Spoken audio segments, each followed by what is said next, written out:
حضرت علی فرمانے لگے میری 5 باتیں یاد کر لو ہیں۔ فرماتے ہیں پہلی بات یہ یاد رکھ، بندے کو امید صرف اپنے رب سے رکھنی چاہیے۔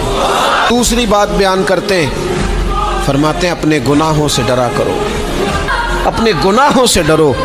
اور تیسرا مولا علی شیر خدا رضی اللہ تعالیٰ عنہ فرماتے ہیں اگر تم جاہل ہو نا، تمہیں پتہ نہیں، تو علم کے بارے میں سوال کرنے سے کبھی نہ شرمانا، پوچھ لینا، فائدہ ہوگا۔